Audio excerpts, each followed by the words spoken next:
Definitely already has. I know my own attention span is shorter, but it's been interesting because a few, maybe like 10 years ago, I was on a mission to watch more classic films because there were a lot of films that I hadn't seen. I was a theater major, not a film major. And so I was already trying to catch up with classic theater in college, and I hadn't gone back and tried to catch up with classic film.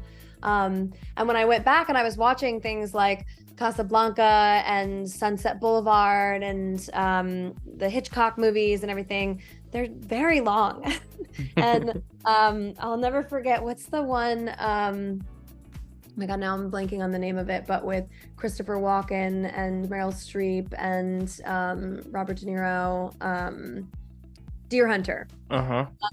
It took me like 3 sittings to get through that movie. It's a great movie, but it's very interesting because storytelling has changed in the sense that, like, there's a wedding scene in the beginning of that film that's like 10 or 15 minutes long.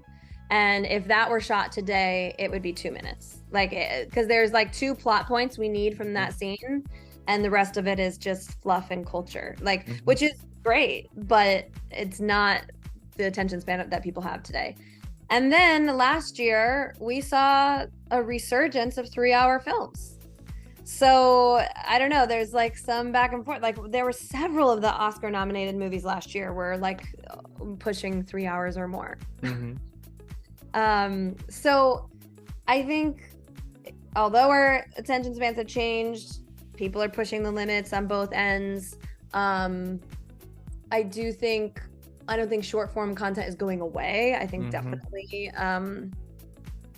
I know for myself, like, I am sort of trained and I live alone, like, to eat my meal watching content, but I'm like, it doesn't take me a full half an hour to watch, to eat my meal. So maybe I'm going to put on a short YouTube video or something just to entertain me while I eat. So I do think that we're going to continue to see more content that way. I think we're going to continue to see independent artists utilize, the different ways that you can make money off of those platforms. But I don't know where it's going to go from here, right? Because like I said, I see a lot of comedy and characters and stand-up and things like that in short form content. But I don't see much drama on that short form content. So I'd be curious to see, like, are we going to ever see drama or action move to short form content? Yeah, that's true.